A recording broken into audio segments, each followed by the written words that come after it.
Adobe ಲೈಟ್ರೂಮಲ್ಲಿ colour grading ಮಾಡೋದನ್ನು ಹೇಗೆ ಅಂತೇಳಿ ನಾವು ಈಗ ನೋಡುವ. ಹೀಗಾಗಿ ಮೊದಲಾಗಿ ನಾನೊಂದು ಎಡಿಟ್ ಮಾಡಿದ ಫೋಟೋವಲ್ಲಿ ನಿಮಗೆ ತೋರಿಸ್ಬೇಕಂತ ಹೇಳಿ ನೋಡ್ತೇನೆ, ಕಾಂಟ್ರಾಸ್ಟ್, ಅದು ಎಕ್ಸ್ಪೋಷರ್, ಹೈಲೈಟ್ಸ್ ಎಲ್ಲ ಹೇಗೆ ಇಟ್ಕೊಳ್ಳೋದು ಅಂತ. ಸೊ ಈಗ ಮೊದಲದಾಗಿ ನಾವು ಲೈಟ್ ಅಂತೇಳಿ ಒಂದು ಆಪ್ಷನ್ ಕ್ಲಿಕ್ ಮಾಡಿದಾಗ ನೀವು ನೋಡ್ಬೋದು ಎಕ್ಸ್ಪೋಜರ್, ಕಾಂಟ್ರಾಸ್ಟ್, ಹೈಲೈಟ್ಸ್ ಕಾಣ್ತಾ ಇರ್ತದೆ. ಆ ಎಕ್ಸ್ಪೋಜರಲ್ಲಿ ನೀವು ಒಂದು -0.05 ಮತ್ತು ಕಾಂಟ್ರಾಸ್ಟಲ್ಲಿ +19, ಹೈಲೈಟ್ಸಲ್ಲಿ +14, ಶ್ಯಾಡೋಸಲ್ಲಿ -7 ಹೀಗೆ ಇಟ್ಕೊಂಡಿದ್ದೇನೆ. ನಿಮಗೆ ನೋಡ್ಬೋದು ಶ್ಯಾಡೋಸನ್ನು ಡೌನ್ ಮಾಡಿ ಆಚೆ ಮಾಡಿದಾಗ ನಿಮಗೆ ಕಲರ್ ಹೇಗೆ ಕಾಣ್ತದೆ, ಹಾಗೆ ಕಾಂಟ್ರಾಸ್ಟಲ್ಲಿ ಮಾಡಿದಾಗ ಹೇಗೆ ಕಾಣ್ತದೆ. ನೀವು ಪುಷ್ ಮಾಡಿ ನೋಡ್ಬೋದು, ಒಂದು ಆ ಡೆಪ್ತ್, ಇಂಟೆನ್ಸಿಟಿ ಏನಿದೆ ಅದು ನಿಮಗೆ ಚೆನ್ನಾಗಿ ಕಾಣ್ತದೆ. ಸೊ ನೀವು ನೆಕ್ಸ್ಟಲ್ಲಿ ಹಾಗೆ ಮುಂದೆ ಹೋದರೆ ನಿಮಗೆ ವೈಟ್ಸ್ ಮತ್ತು ಬ್ಲ್ಯಾಕ್ಸ್ ಅಂತ ಇರ್ತದೆ. ಡಿಪೆಂಡ್ ಅಪಾನ್ ದ ಪಿಕ್ ನೀವು ಇದನ್ನು ವೇರಿಯೇಷನ್ ಮಾಡ್ಕೊಳ್ಬೋದು. ಹಾಗೆ ಈಗ ನೋಡಿ, ನಾನು ಶ್ಯಾಡೋಸನ್ನು ಒಂದು ಕಡಿಮೆ ಮಾಡಿ ತೋರಿಸ್ತೇನೆ ನಿಮಗೆ. ಕಡಿಮೆ ಮಾಡಿದಾಗ ನಿಮಗೆ ಹೇಗೆ ಕಂಡಿತ್ತು ಔಟ್ಪುಟ್ಟು, ಅದನ್ನೇ ಜಾಸ್ತಿ ಮಾಡಿದಾಗ ನಿಮಗೆ ಒಂದು ವೈಟ್ನೆಸ್ ಜಾಸ್ತಿ ಬರ್ತದೆ ಬ್ಯಾಕ್ಗ್ರೌಂಡ್ ಪಿಕ್ಕಲ್ಲಿ. ಈಗ ನೆಕ್ಸ್ಟ್ ಕಲರ್ ಗ್ರೇಡಿಂಗ್ ಹೋಗುವ. ಕಲರ್ ಗ್ರೇಡಿಂಗ್ ಆಪ್ಷನ್ಸಲ್ಲಿ ನಿಮಗೆ ಬ್ಲ್ಯಾಕ್ ಆ್ಯಂಡ್ ವೈಟ್ ಬೇಕಾದರೂ ಚೂಸ್ ಮಾಡ್ಬೋದು, ಇಲ್ಲದೆ ಗ್ರೇಡಿಂಗ್ ಮತ್ತು ಮಿಕ್ಸ್ ಕಲರ್ಸ್. ನಾವು ಇದರಲ್ಲಿ ಕಾನ್ಸಂಟ್ರೇಟ್ ಮಾಡೋದು ಜಾಸ್ತಿ ಮಿಕ್ಸ್ ಕಲರ್ಸಲ್ಲಿ. ಮತ್ತು ಈಗ ನಾರ್ಮಲ್ ಆಪ್ಷನ್ಸಲ್ಲಿ ಟೆಂಪ್ರೇಚರ್ ನೀವು ಪಿಕ್ಕಿಗೆ ಅಡ್ಜಸ್ಟ್ ಆಗುವಾಗ ಒಂದು ಕಡಿಮೆ ಇಟ್ಕೊಳ್ಳಿ.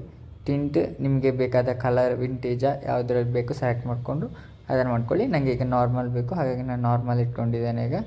ನೆಕ್ಸ್ಟ್ ನಾನು ಕಲರ್ ಗ್ರೇಡಿಂಗಿಗೆ ಹೋದಾಗ, ಕಲರ್ ಗ್ರೇಡಿಂಗಲ್ಲಿ ಈ ಕಲರ್ ಸೈಕಲ್ ಏನಿದೆ ಇದೇ ನಮಗೆ ತುಂಬ ಹೆಲ್ಪ್ ಆಗುವಂಥದ್ದು. ಬಟ್ ನಾನು ನಿಮಗೆ ಈ ಸೈಕಲನ್ನು ಇನ್ನೊಂದು ವಿಡಿಯೋಲ್ಲಿ ತಿಳಿಸಿಕೊಡ್ತೇನೆ. ಅಲ್ಲಿವರೆಗೆ ನಿಮಗೆ ಸಿಂಪಲ್ ಎಡಿಟಿಂಗಲ್ಲಿ ಆ ಲುಮಿನಸ್ ಅಂತ ಹೇಳಿದರೆ ಬ್ರೈಟ್ನೆಸ್.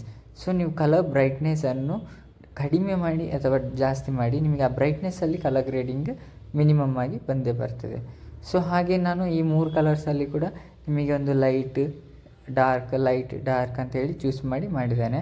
ಬಟ್ ನಿಮಗೆ ಇದರಲ್ಲಿ ಮೇಜರಾಗಿ ನಾನು ನಿಮಗೆ ಕಲರ್ ಮಿಕ್ಸ್ ಬಗ್ಗೆ ಹೇಳಿಕೊಡ್ತೇನೆ. ಕಲರ್ ಮಿಕ್ಸ್ ಅಂತ ಹೇಳಿದರೆ ಈ ಫಸ್ಟ್ 3 ಕಲರ್ಸ್ ಏನಿದೆ ಇದು ಸ್ಪೆಸಿಫಿಕ್ಕಾಗಿ ನಮ್ಮ ಈ ಸ್ಕಿನ್ ಟೋನ್ನ ಮೇಲೆ ಆಗುವಂಥ ಚೇಂಜಸ್ಗಳು.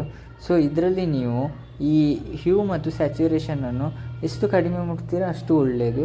ಯಾಕೆಂದರೆ ನೋಡ್ಬೋದು ಈ ಹ್ಯೂವನ್ನು ವೇರಿಯೇಷನ್ ಮಾಡಿದಾಗೆ ನಿಮಗೆ ಫೇಸ್ ವೇರಿಯೇಷನ್ ತುಂಬ ಕಾಣ್ತದೆ, ಅದಕ್ಕೋಸ್ಕರ.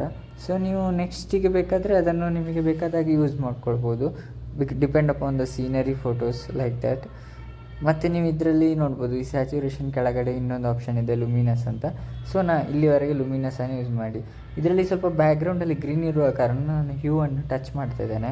ಅಂದರೆ ಹ್ಯೂವಲ್ಲಿ ನಿಮಗೆ ಒಂದು ಆರೆಂಜ್ ಸಿನಿಮ್ಯಾಟಿಕ್ ಮೋಡ್ ಆಗಿರ್ಬೋದು, ನಿಮಗೆ ಯೆಲ್ಲೋಯಿಶ್ ಸಿನಿಮ್ಯಾಟಿಕ್ ಮೋಡ್ ಆಗಿರ್ಬೋದು, ಒಳ್ಳೆಯದರಲ್ಲಿ ಬರ್ತದೆ ಅಂತೇಳಿ ಗ್ರೀನ್ ಆಪ್ಷನ್ಸನ್ನು ಯೂಸ್ ಮಾಡ್ತೇವೆ. ಹಾಗೆ ಈ next blue is water colour. ನೀವು ಬ್ಯಾಕ್ಗ್ರೌಂಡಲ್ಲಿ ನೋಡ್ಬೋದು ಒಂದು ವಾಟರ್ ಕಲರ್ ಇದೆ.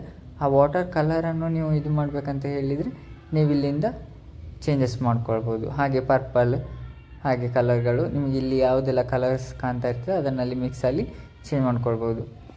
ಮತ್ತು ನಿಮಗೆ ನೀವು ಬ್ಲರ್ ಆಪ್ಷನ್ ಬೇಕಾದರೆ ನೀವು ಅಡೋಬ್ ಲೈಟ್ರೂಮ್ ಇದು ಪ್ರೀಮಿಯಮನ್ನು ಪರ್ಚೇಸ್ ಮಾಡಬೇಕು.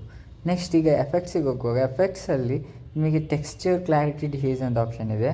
ಟೆಕ್ಸ್ಚರಲ್ಲಿ ನೀವು ಏನು ಮಾಡಬೇಕಂತ ಇಲ್ಲ, ಯಾಕಂತೇಳಿದ್ರೆ ಅದು ಡಿಪೆಂಡ್ ಅಪಾನ್ ದ ಫೋಟೋ ನಿಮಗೆ ಚೇಂಜಸ್ ಆಗ್ತದೆ. ಸೊ ಕ್ಲಾರಿಟಿಯನ್ನು ಬೇಕಾದರೆ ನೀವು ಸ್ವಲ್ಪ ಜಾಸ್ತಿ ಮಾಡ್ಕೊಳ್ಬೋದು, ಹಾಗೆ ಶಾರ್ಪ್ನೆಸ್ ಮತ್ತು ಡೆಪ್ತ್ ಜಾಸ್ತಿ ಬರ್ತದೆ ಫೋಟೋ ಇದ್ದು. ಹಾಗೆ ಡಿಹೇಸಲ್ಲಿ ನೀವು ತುಂಬ ಜಾಸ್ತಿ ಮಾಡಿದರೆ ಎಲ್ಲ ಕಲರ್ಸ್ ವೈಬ್ರೆಂಟಾಗಿ ಕಾಣ್ತದೆ. ಸೊ ನಾನು ಅಲ್ಲಿಂದ ಅಲ್ಲಿಗೆ ಇಟ್ಟಿದ್ದೇನೆ, ಯಾಕೆಂದರೆ ನಾನು ಕಲರ್ ಗ್ರೇಡಿಂಗ್ ಮಾಡಿದ ಕಾರಣ. ನಿಮಗೆ ಕಲರ್ ಗ್ರೇಡಿಂಗ್ ಮಾಡೋದು ಕಷ್ಟ ಆದರೆ ನಿಮಗೆ ಡೈರೆಕ್ಟಾಗಿ ಡಿಹೇಸಲ್ಲಿ ಯೂಸ್ ಮಾಡ್ಬೋದು. ಮತ್ತು ವಿಗ್ನೇಟಲ್ಲಿ ನೀವು ಬ್ಲ್ಯಾಕ್ ಆಗಿ ಸ್ವಲ್ಪ ಫೋಟೋಸನ್ನು ಅಡ್ಜಸ್ಟ್ ಮಾಡ್ಬೋದು. ಬಟ್ ನನಗೆ ಬ್ರೈಟ್ ಪಿಕ್ಚರ್ಸ್ ಇಷ್ಟ ಆದ ಕಾರಣ ನಾನು ವಿಗ್ನೇಟನ್ನು ಕಡಿಮೆ ಇಟ್ಟಿದ್ದೇನೆ. ನೆಕ್ಸ್ಟಿಗೆ ನೀವು ಹಾಗೆ ನೋಡ್ಕೊಂಡು ಹೋಗಬೇಕಂತ ಹೇಳಿ ಆದರೆ ಗ್ರೈನ್ ಅಂತೇಳಿ ಒಂದು ಆಪ್ಷನ್ ಇದೆ. ನೀವು ಇದನ್ನು ಗ್ರೈನನ್ನು ಒಂದು ಸ್ವಲ್ಪ ಜಾಸ್ತಿ ಮಾಡಿದರೆ ನಿಮಗೆ ಆ ಸೈಜಲ್ಲಿ ನಿಮಗೆ ಇದಾಗ್ತದೆ. ಈ ಗ್ರೈನ್ ಆಪ್ಷನ್ ಇದು ಮಾಡಿದ ಕೂಡಲೇ ನಿಮಗೊಂದು ಡೀಟೇಲಿಂಗ್ ಆಪ್ಷನ್ ಕೂಡ ಸಿಗ್ತದೆ. ಹಾಗೆ ಶಾರ್ಪ್ನಿಂಗ್ ಮಾಡಿದರೆ ಫಿಸಿಕ್ಸ್ ಫಿಟ್ನೆಸ್ ಕೂಡ ನಿಮಗೆ ಜಾಸ್ತಿ ಬರ್ತದೆ. ಹಾಗೆ ಇದರಲ್ಲಿ ಡೀಟೇಲಿಂಗ್ ಆಪ್ಷನನ್ನು ಯೂಸ್ ಮಾಡಿದರೆ ಫೋಟೋನ ಡೀಟೇಲಿಂಗ್ ಒಳ್ಳೆಯದಾಗಿ ಬರ್ತದೆ. ಸೊ ಇದನ್ನು ಯೂಸ್ ಮಾಡಿ. ಮತ್ತು ಮಾಸ್ಕಿಂಗ್ ಕೂಡ ಯೂಸ್ ಮಾಡ್ಬೋದು ನಿಮಗೆ ಬೇಕಾದರೆ. ಮತ್ತು ನಾಯ್ಸ್ ರಿಡಕ್ಷನ್ ಮಾಡೋದ್ರಿಂದ ನಿಮಗೆ ಎಲ್ಲಿಯಾರು ಓವರ್ ಎಲ್ಲ ಆಗಿದ್ದರೆ ಒಂದು ರಿಡಕ್ಷನ್ ಆಗಿರ್ತದೆ, ಅದನ್ನು ಕೂಡ ಬ್ಯಾಲೆನ್ಸ್ ಮಾಡ್ಬೋದು ನಾಯ್ಸಿಂದ. ಮತ್ತು ಕಲರ್ ನಾಯ್ಸ್ ಅಂತ ಹೇಳಿದರೆ ನಿಮಗೆ ಎಲ್ಲಿ ಎಲ್ಲ ಕಲರ್ಗಳು ಜಾಸ್ತಿ ಆಗಿದೆ ಅದನ್ನೆಲ್ಲ ಕಂಟ್ರೋಲ್ ಮಾಡುವಂಥ ಇದು. ಸೊ ಇದರಲ್ಲಿ ಡೀಟೇಲಿಂಗ್ ಮಾಡಬೇಡಿ, ಡೀಟೇಲಿಂಗ್ ಮಾಡಿದರೆ ಇದ್ದ ಕಲರ್ಸ್ ಕೂಡ ಬ್ರೈಟಾಗಿ ಬರ್ತದೆ. ಮತ್ತು ಕ್ರೊಮ್ಯಾಟಿಕ್ ಅಬ್ರಿವೇಷನ್ ಇದನ್ನೊಂದು ಆನ್ ಮಾಡ್ಕೊಳ್ಳಿ.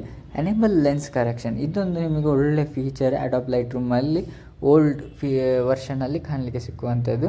ಇದರಲ್ಲಿ ನಿಮಗೆ ನೋಡ್ಬೋದು, ಇದರಲ್ಲಿ ನಿಮಗೆ ಯಾವ ಮೊಬೈಲಿದ್ದು ಲೆನ್ಸ್ ಬೇಕೋ ಆ ಮೊಬೈಲಿದ್ದು ಲೆನ್ಸನ್ನು ಸೆಲೆಕ್ಟ್ ಮಾಡಿ, ಆ ಸೆಲೆಕ್ಟ್ ಮಾಡಿದ ಲೆನ್ಸಿಗೆ ನಿಮಗೆ ಯಾವ ಇದ್ದು ಫೋಕಲ್ ಲೆಂತ್ ಬೇಕು ಆ ಫೋಕಲ್ ಲೆಂತನ್ನು ಸೆಲೆಕ್ಟ್ ಮಾಡ್ಕೊಳ್ಬೋದು.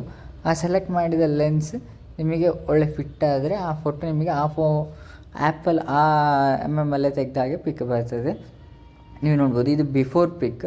After the editing colour grading the pic look likes this.